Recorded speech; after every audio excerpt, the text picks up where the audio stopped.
এই পর্বরে প্রত্যেক বর্ষ চৈত্রে ଆମେ ସମସ୍ତେ ନାଚିବା ଝୁମିବା ଆଜି ସନ୍ଧ୍ୟା ଯାଏ ସବୁ ନାଚିବା କି ନାହିଁ? ଆରେ ହିରୋ ମାନେ ସବୁ ନାଚିବା କି ନାହିଁ ଆଜି? ଧନ୍ୟବାଦ।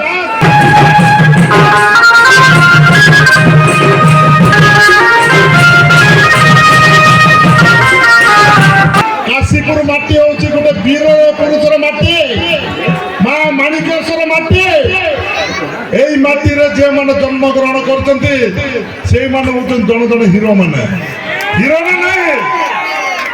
সেপাই এই চৈত্রী পর্বরে এটা হচ্ছে আমার আদিবাসী গণপর্ব, আমার কলা সংস্কৃতি আমার পরম্পরা সমস্তে এটি আমার এই চৈত্রী মাধ্যমে আমি উপলব্ধ করিবা। দলগত নির্বিশেষে আমি সমস্তে এক এই 2024 কেমিতি সফল করিবা তার পাই সমস্ত প্রাইজ করিবা। এবং দ্বিতীয়রে মোর ভাই মানুষ মোর ভৌণী মানুষ যেতিকি কলেজ পাঠপড়া পড়ুଛନ୍ତି এবং স্কুল পাঠপড়া পড়ুଛନ୍ତି এবং সমস্তে যেতিকি মা ভৌণী মানে অଛନ୍ତି আজি আমি সমস্তে ধুমধামরে পালন করিবা চৈত্রীକୁ। এবং 26 তারিখରୁ 30 তারিখ ଯାଏ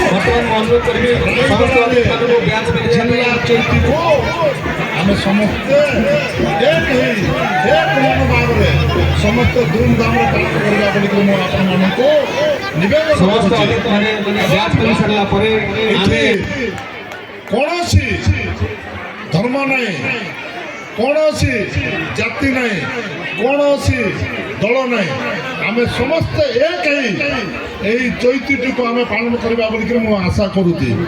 ଏବଂ ମୋର ଯେତିକି ଭାଇମାନେ ଆଜି ଚୈତ୍ରୀକୁ ଆସିକିରି ଏଇଠି ଉପସ୍ଥିତ ଅଛନ୍ତି ସମସ୍ତଙ୍କୁ ମୁଁ କ୍ଷମା ପ୍ରାର୍ଥନା କରୁଛି। କାରଣ ଆଜି ମଣ୍ଡିର ଉଦ୍ଘାଟନ ଥିଲା, ମୁଁ ସେଇ ସଭାରେ ଯୋଗ ଦେଇକି ଆସିଲା ବେଳକୁ ମୋର ଟିକେ ଡେରି ହେଇଯାଇଛି। ସେଥିପାଇଁ ମୁଁ କାଶୀପୁରର ସମସ୍ତ ଭାଇ ଭଉଣୀ ମୋର ମା ଭଉଣୀ ମାନଙ୍କୁ ମୋର ଗୁରୁଜନ ମାନଙ୍କୁ ମୋର ବୁଦ୍ଧିଜୀବୀ ମାନଙ୍କୁ ମୁଁ ସବୁ ଦଳଗତ ନିର୍ବିଶେଷରେ ଏବଂ ସରପଞ୍ଚ ସମିତି ଭାଇମାନଙ୍କୁ ମଧ୍ୟ ମୁଁ କ୍ଷମା ପ୍ରାର୍ଥନା କରୁଛି। ମୁଁ ଟିକେ ଆସିବାର ଡେରି ହେଇଯାଇଥିଲା, କିନ୍ତୁ ମୁଁ ଆପଣମାନଙ୍କ ସହିତ ଏବଂ ମୋର ଯେତିକି ଭାଇମାନେ ଅଛନ୍ତି ମୋର କାଶୀପୁରର ମାଟିରେ ସେମାନେ ସବୁ ଆଜି ଝୁମିବା କି ନାହିଁ? ମତେ ଗୋଟେ କଥା କୁହନ୍ତୁ, ଚୈତ୍ରୀ ପାଇଁ ନାଚିବା କି ନାହିଁ? ଆଉ ମୁଁ ବହୁତ ଆଉ ଅଧିକ ସମୟ ନେବି ନାହିଁ।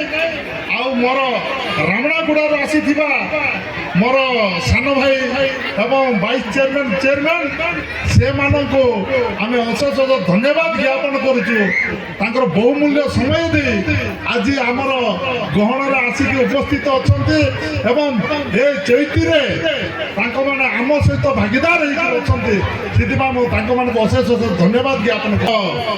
ଆଦିବାସୀ ସଂଘର ସଭାପତି ମହୋଦୟ ଏବଂ ଆମର ଡମ୍ ସମାଜର ସଭାପତି ମହୋଦୟ ଏବଂ ଏ କାଶୀପୁର ବ୍ଲକର ଯେତେ ସଂଘ ଅଛି ସମସ୍ତ ସଭାପତିମାନଙ୍କୁ ମୁଁ ଅଶେଷ ଧନ୍ୟବାଦ ଜ୍ଞାପନ କରୁଛି। ଏବଂ 26 ତାରିଖ ଦିନ ସମସ୍ତେ ଆସିକିରି ଜିଲ୍ଲା ଚୈତ୍ରୀ ମହୋତ୍ସବରେ ଆପଣମାନେ ଯୋଗଦେବ ବୋଲିକିରି ମୁଁ ଆଶା କରୁଛି। ଏବଂ ମୁଁ ବିଡ଼ିଓ ମହୋଦୟକୁ ମଧ୍ୟ ଏ ମଞ୍ଚ ମାଧ୍ୟମରେ ଟିକେ ସୂଚେଇ ଦେଉଛି, କାଶୀପୁର ବ୍ଲକ ହେଉଛି ଆମର ଅନ୍ୟତମ ବ୍ଲକ, ଯୋଉଟାକି ରାୟଗଡ଼ା ନିର୍ବାଚନ ମଣ୍ଡଳୀରେ ଏଇଟା ହେଉଛି ଯାହାକୁ ଚାହିଁଲେ ସେ ହିଁ ବିଧାୟକ ହେଇପାରିବ, ଯାହାକୁ ଚାହିଁଲେ ସେ ହିଁ ଜିଲ୍ଲା ପରିଷଦ ହେଇପାରିବ। ଏଥିରୁ ହିଁ ଅଙ୍କ ଘୋଷାଯାଏ। ମୁଁ ଆମର ଭିଡ଼ିଓ ମାଧ୍ୟମରେ ଭିଡ଼ିଓ ମହାଶୟଙ୍କୁ ମୁଁ ଅନୁରୋଧ କରୁଛି ସମସ୍ତଙ୍କ ସହିତ ଯେମିତି ମିଳିମିଶି ରହିବ ଏବଂ ତାଙ୍କ ସହିତ ମିଳିମିଶିକିରି ଯେମିତି କାମ କରିବେ ଏବଂ ଯେକୌଣସି ଅସୁବିଧା ହେଲେ ବି ତାର ସୁରୁଖୁରୁ ମାଧ୍ୟମରେ ତାର ସମାଧାନ କରିବେ ବୋଲିକିରି ମୁଁ ଆଶା କରୁଛି। ଏତିକି କହି ମୋର ବକ୍ତବ୍ୟ ଶେଷ କଲି। ନମସ୍କାର। ଜୟ ମାଣିକେଶ୍ୱରୀ।